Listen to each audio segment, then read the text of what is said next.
Wong ki ya ngono. Waton kok mung setugel. Larang regane akeh sing tresnani, akeh sing goleki. Saking ngoten ta, Mas? Sing ngendika larang ki sinten lho? Lho, piyayi mriki mligine ibu-ibu niku. Pripun? Sonten wau sami nyuwun prisa, pundi Pak Dalang ing naminipun Mas Uncek. Kula pengin pinanggih upami dados mantu kula purun apa mboten. Lha ngono kuwi lho. Bayo, kula didadekke mantu enten mriki. Nggih, alah niku. Mboten. Niku yen anake ibu-ibu niku purun. Ewadene kok mboten purun, paling ora sampean nggih seret-seretan putune ngono lho. Golek sia-sia. Elek-elek ngene nggih padha titahe Gusti. Wujude nggih menungsa kok terus nggih seret-seretan apa boneka ngoten to?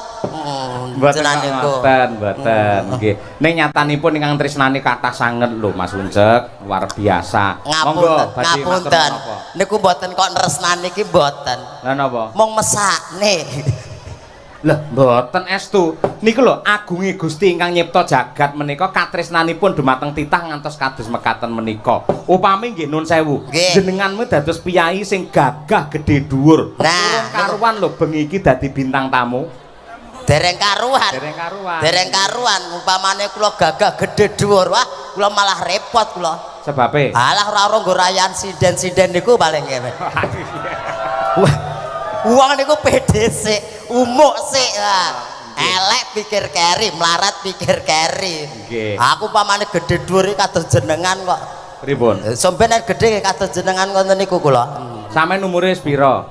Kula niku kelahiran 2015, niki 2026. Mangi tangki ambak pinten menika? Kok iso ngawur kuwi 2015 lho. Lha pripun to? Wong kowe iki karo aku iki tuwa sampeyan lho. Napa nggih to, Pak? Jujur wae aku ya tau ndelok KTP-mu.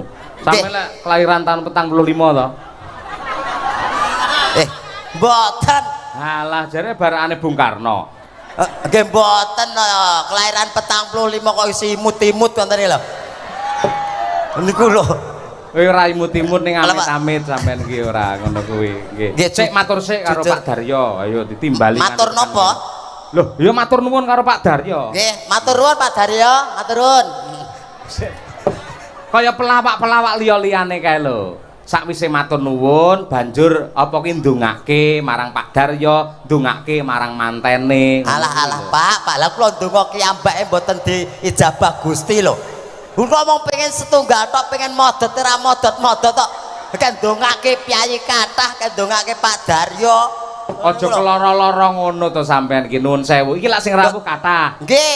Mongko nuwun sewu, jenengan yen ndonga sing ngamini piyai semene mbane. Wis, sampean duwe panyuwunan apa ri palungguhan iki matura? Kula nyuwun setunggal mawon. Apa? Nyuwun teh. Udah didagelan rong joget rong nembang wis kemalan panganan ora. Alah Pak panjenengane mboten ngrasake. Ngapa? Biasane darah etanan ngene ki ambak to. Niku ditransitke ngene daleme tangga teparo. Nggih, leres. Lah niki langsung dijujuke kamar ge AC. Gak aku wis seneng aku udut blangkemen modar awet setengah 09.00 enten nggen kamar. Ajeng metu kula ajrih. Lho kok wedi? Kula wedi. Lah piyai kathah enten jaba malah dikira garangan digedhik. Kula kan kelara-lara to nggih. Jan kula deg-degan tenan wae. Gek enten kamar terus enten napa buket napa? Anu cedek anu duit nika lho. Digawe kembang ngoten niku. Nah niku gek kuatah dikon ilang aku dikira nyolong aku ngono. Nggih mugi-mugi mboten ilang, kula mboten nyolong Pak, kula nggih menungso. Mungkin dikira tuyul malah cilaka. Nggih, matur nuwun kagem Pak Daryo sekeluarga lumantar Pak Haji Cahyo Kuntadi pun maringi rejeki mugi saestu berkah barokah pikantuk leliru ingkang langkung kathah. Mugi sabibaripun gelar hajat tasakuran menika usahanipun tahu tambah sukses tambah ngrembaka mawon. Nah, jan aku alhamdulillah mantene didongakne mantene. Dongake napa? Ya muga-muga enggal meteng wonten mawon lah. Sik men piyai kene iki do pirsa, jenengan kagungan garwa. Nggih alhamdulillah Pak, sampun. pun gadah bojo. Bojone ya cilik ngono ya. Mboten, gedhe dhuwur. Gedhe dhuwur. Niku saking adile Gusti Allah, Pak. Umpamane Gusti Allah ki adil, mesti maringi jodoh dedeke padha aku. Nek diparingi dedek dedhe dhuwur bojo kula. Lah. Oh, ngono kuwi. Lah bayangke mang umpamane jodoh kula dedeke padha kula. Ora anak-anak sak botol aku ngenten iki cilik. Niku saking adile Gusti Allah, Pak. Nah, jenenge kagungan putra ya. Alhamdulillah sampun. Sing barep umur pira kelas sing barep SMP kelas setunggal, sing kalih kelas 3 SD. Nggih, menungso nggih. Anu kirik, Pak.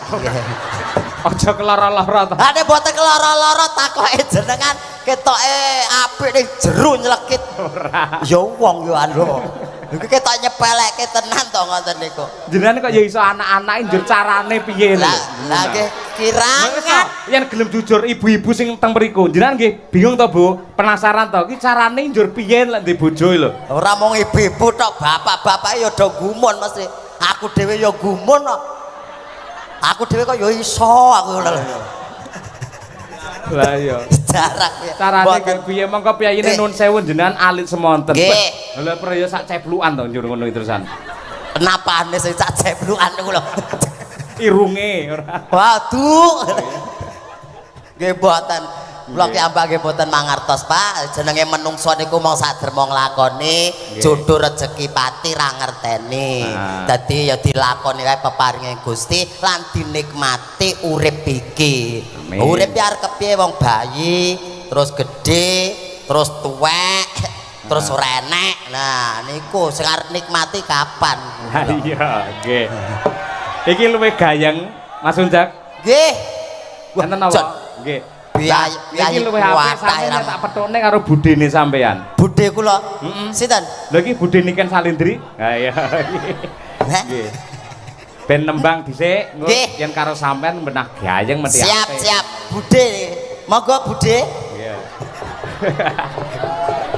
Budhe Niken Salindri. Cobi pelokipun Mas Daryanto. Ayo coba kaya apa nggih. Ya kan dinteni karo piyayi kene. Kur bareng-bareng. Nangis sajroning hatiku. Yo. Hey.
Sugeng dalu Mbak Niken. Nggih, sugeng dalu Bapak Cahyo Kuntadi. Sami sehat gimana Niken? Nggih, Pak. Sehat nggih, Pak? Pangestu mundur. Alhamdulillah. Alhamdulillah. Saniki enten kemajuan, Pak. Kemajuan apa? Cagak. Cagak ndi? Lah niki. Cagak matane. Hei, Wow. aku mbok idak yo. Saya nggak mengidak. Lah tak kira ki mau lek properti ngono lho Mas Teh. Lho kok enek wayang propertine kaya ngene. Kowe kaya lampu dim ngawur lek. Ngampil nggih, Pak? Piye?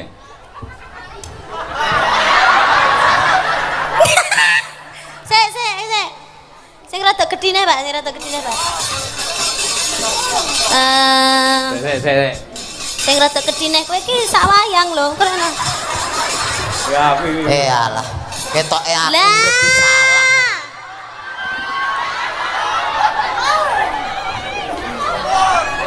Mes, kowe omongan mbek iki cocok. gathukmu. Ireng lakangmu. Kok ireng Jliteng kakangku. Werkudara jliteng kakangku lek nyeluk Kresna. Oh iya kleru, jliteng kakangku. Aku kleru ireng lakangmu. Cilik manukmu. Hebat. Yo nyat cilik manukku saya tau peni nang omah kaya Ayo, cilik. lho rek sing maksudnya sing kaya sing gayane mbok gantang kae lho. Ane saiki wis tak pateni kae. Wah, Kayak tak pateni. tak kira wis perubahan semakin besar. Ora wis tak pateni. Lah mergo ngelokke aku terus kok. Piye? Lah aku makane saben dina lho. Aku Iya, anggere bener. nguyuh ning andike dilokke terus kok. Dilokke piye? Cendek-cendek dir ngono. Bar kuwi tak pateni tak gecek kae manuk perjak kae. Kuwi ora kok cendektir, Lah, no. cek-cek-tir ngono kuwi lho. Boten. Lah manuke mriko napa mriku. Lah aku ya duwe kok. Jane manuk blekok ya jenenge. Ngene Om. kuwi. Om Uncek. Nggih, Budhe. Lah lek aku mau celuk bude, kowe tak celuk apa berarti?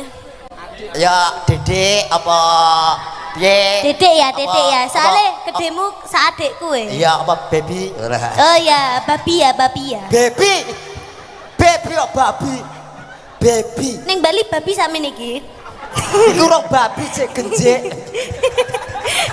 Iku rong Oke. babi. Iya baby, ini acaranya manten. Sing dadi nganten sapa wis ngerti urung?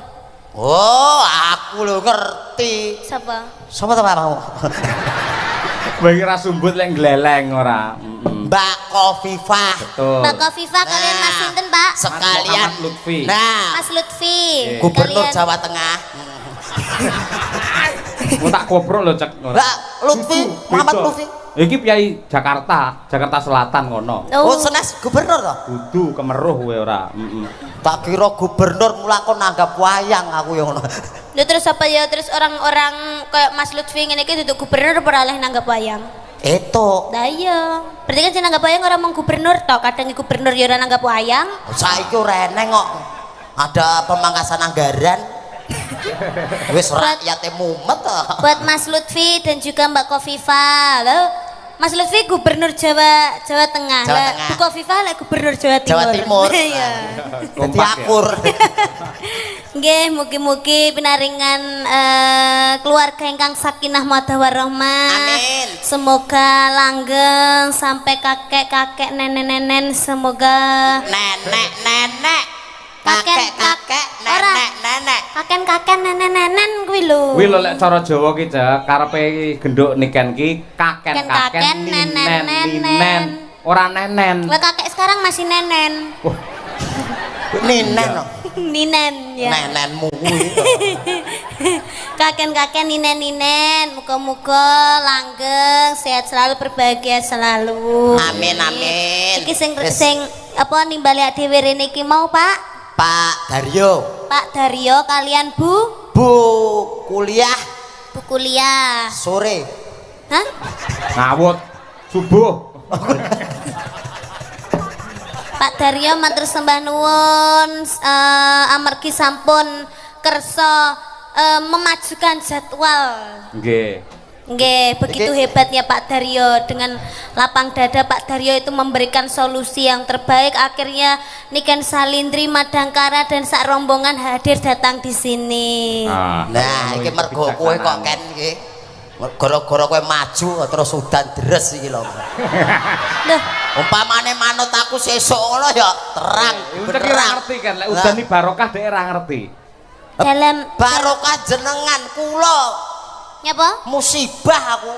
Loh, ya sing salah kuwi kan ya awakmu kok nyalahne aku. Aku munggah panggung dipayungi panitia ora Lah aku kudanan. munggah panggung wae iki wis apa jenenge keamanan kula dipayungi. Terus Nah. bareng ning kono ora becek. Lah pilih Aku ya dikawal. Ngapa? Kawal Pak Polisi. Terus? Pak Polisi neh ngarep aku neng burine. Terus? Lho. Kayak ibu-ibu do kaget lho. Terus? Dikira Pak Polisi nggo anjing pelacak. Lah nek sing kaget asu ngono lho. ya Gambar Allah. muga becek ra ukur. Terus akhirnya kan kene kan yo ora becek to. Yo tak cincingke. video tapi ora keplinyak wong to. Ya alhamdulillah ora. Kok samarku keplinyak kayak gedang ngono lho. Keplinyak ya petelek. Keplinyak. Lho rene iki lho. Ibuke sing sebelah kene iki di apa? Disapa, salim, disalimi sehat ibu nggih. Panjang yuswa. Nah, kanca TPA iki ya enek lho. Ya, lho.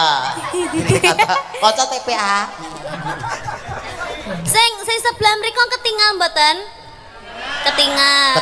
Sing sebelah mriko ketinggal. Ketinggal uncek mboten?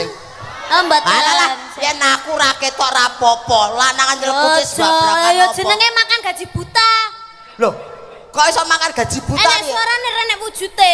Dianggep bae kuwi entut ngono lho. Kene. Dadi ana swara renek wujud. Ayo ndang. Wah. Engko amblek kan. Cetan. Yo kacake ra sepiro wae lho. Lho, lah tapi kan sanggagake kan ngene kan malih lho setara lho. Oh iya. Petaken. Ngene aku dadi ngerti brosmu ya. Ayo, piye barang kuwi nek dhuwur ketok apa ae? Anu bros, Pak. Wah, brosmu nek telu to, Ken? Endi? Telu lho brosmu. Susu iki sitoke.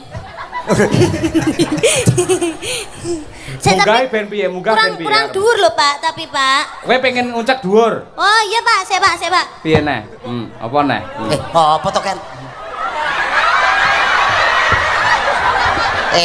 Aku malah mbok cemploke kotaan. Ken.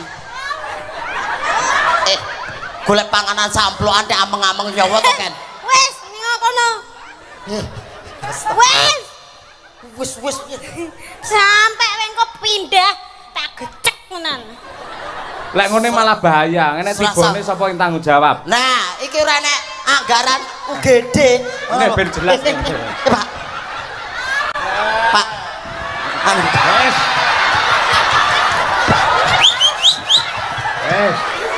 Ini petuk karo kancane, wis. Pak, ngapunten lho, Pak. Ngapunten. Mengke kualat iki Pak Yoyo iki bar munggah haji kok. Ora kualat njunjung aku kok njunjung ra masalah. Nggih, anu nyuwun sewu lek. Apa? Ning ngadem aja rene. Lah ceteng pundi madepe? Lah kowe kaya padasan Mas Mau karo wudu kuwi. Lah jenengan bar munggah haji aja tahajud to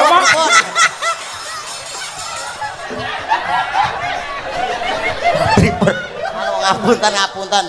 Wes, aku nang kene, Ken. Ya, ning kono wae. Ah, sik, ketoke tancepane ora apik, ora becik kowe ngono. Ben apik kan, rada nengah kene, cah bagus. Nah, nengah kene. Nah. Pak, malah kaya metu memedi ya lho. Kok kaya metu demi-demitan lho. Ayo Pak. Pak, wayange sing tuyul niku lho, Pak. Wayange tuyul, Pak. Wis diwakili iki wis kena wis. Ngene apik neh. Dadi pomo wayang metu setan-setan, ora usah golek wayang tenan. Napa? Lah ngene wis dadi.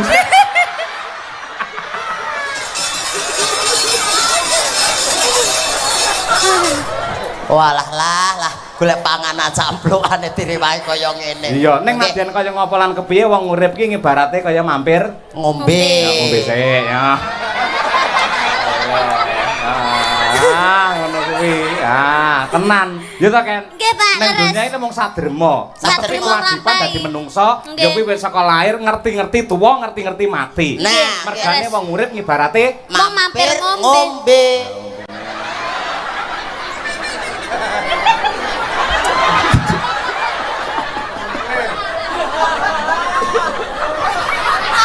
ngopo? Lho iso ngombene dalange ora ngger wong lho ngono kuwi. Iya, barokah lho apa meneh Pak Cahyo iki. Niki cilik dadi mung sithik tok ngoten mawon. Lah kok diglogokke. Becik ketitik, ala ketara. Suradira Jayaningrat, Lebur dening lebur ing Pangastuti. Heeh. Ning donya ngibarate mung sadrema paribasan mampir ngombe. Sithik-sithik ae ndak mendem ya. Niki pun mendem ya. Iki apa ya ae. Lek ngelak lek cah cilik ngombene ngene iki ora pas kan. Lah napa, Kudune Pak? ngangge dot. Nggih. Nyodote nya. Kowe minggat karo ora? Anu, mbok kula mriki mawon, pun. Mriki mawon nggih.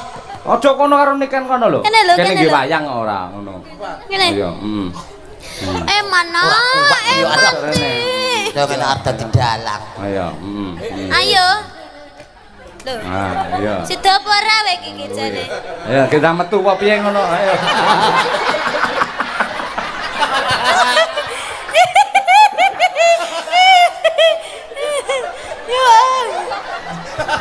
Lah kok malah dikerangkeng. Ayo kowe iki sida rene apa ora? Rono karo niken kono. Amit nggih. Kene rene ya. Amit. Awas. Iya. Saged lho. Cilik olahraga. Blangkon kula pundi? Wis apik ngono wae. Nyang Mang Yuto ora tak keke ilang lho.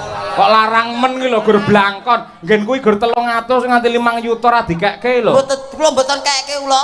Lah sebabnya apa? Sak ndase kok. Ah iya, nggih.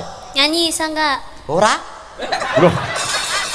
Pelawak tekan kene gawa kok Karanganyar ora iso nyanyi. Gandeng ki lak nun sewu, ki lak kagungan kersa mantu. Iki bab katresnan. Sampeyan gandrung karo niken. Lho, Iya. apik. Boyah aku gandrung karo niken. Heeh. Iya. Oke. Dipangku ya. Heeh. Dipangku. Bos rasa pangku-pangkunan. Lah piye? Wis biasa ngene ae. Ya Yo. kan pada umumnya dipangku. Coba Oh. dulu. Oke, siap. Lali ra nggih wayang tau ken. Wah. Ya, ndang. No. Apa ngono? Mintaku. Nah, Pamintaku po dowong ayu. Sembarang. Sembarang. Anu dowong ayu ya. Ya. aja pamintaku wae. Ayo. Oh ya wis, heeh. Pamintaku. Udah wong ayu wae. Hah? Wis nyanyi dhewe. Mintaku wae. Pamintaku Suarane elak tenan terus. Aku mbayangke sampean ki gagah gede dhuwur perkoso. iya Ya.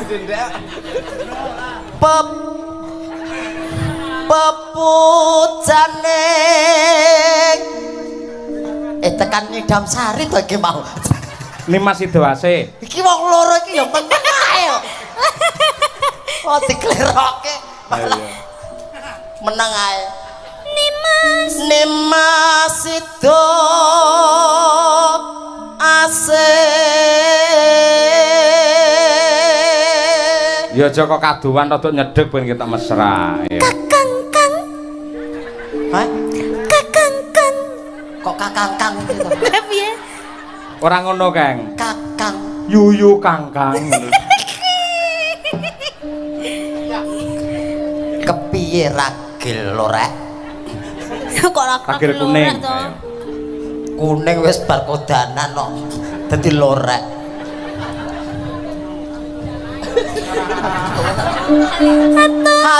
Hatut. Aku anggere ngene iki lali aku. Mau liris saiki malih banter men to, Cak. Ah, kanu caket subwoofer kok, Pak. Hatut. JBL.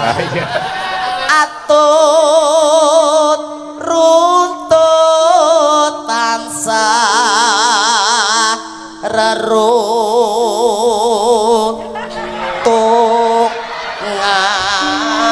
reruntungan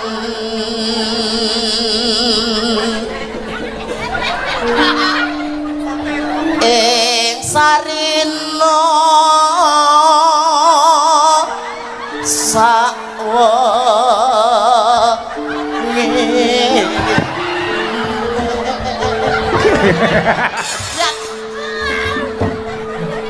Dan niken sia-sia ora. Itu berdansa Iki namanya. mumet tenan lho ora ya. Kan aku ngliyeng tenan lho kan. Wah, kowe dadi 10 iki kan.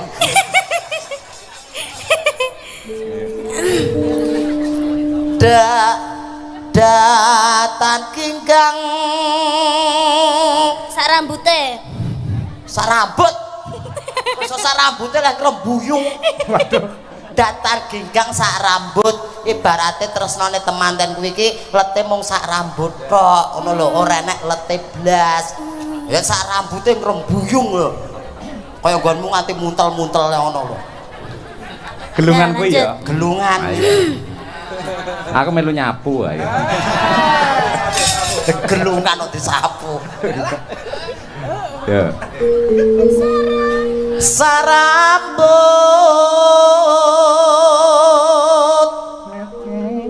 lamun adoh caket ing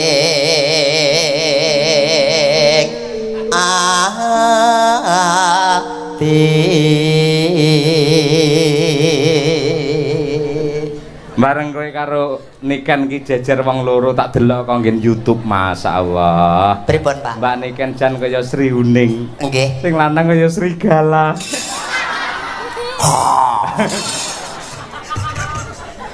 Ayo. Aku serigala, kowe Sri Kuting.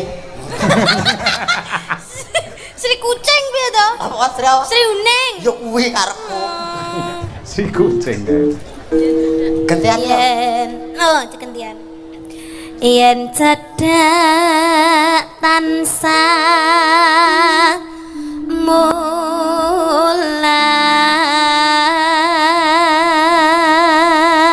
Nembang kaya momong adikmu lho kan kuwi dipangku apa piye ngono lho ayo. Wah, sini nak, sini ti, emana. Emana? Ada mari nak kalau nono ya, emana nak, tadi dong, tutul nak dindong,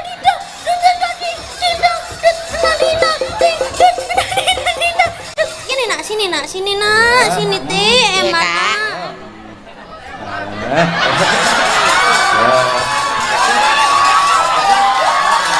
Karo ditembangnya kan. Slurutan. Kuwi mau jenenge prosotan. Aku malah kaya ning paut itu. Sito asik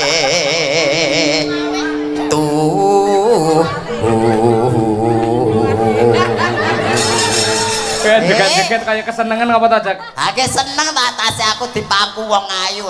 Lho, yoga-yogane tak do pengen kabeh kae. Ngulat kene kabeh. Apa meneh Pak Sogol ae lho.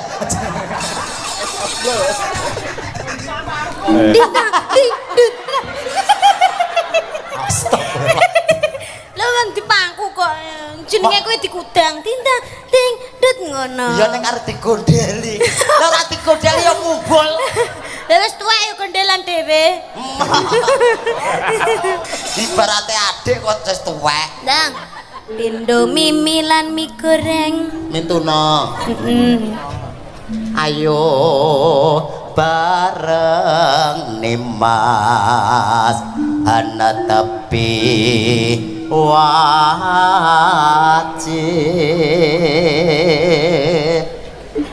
situ asep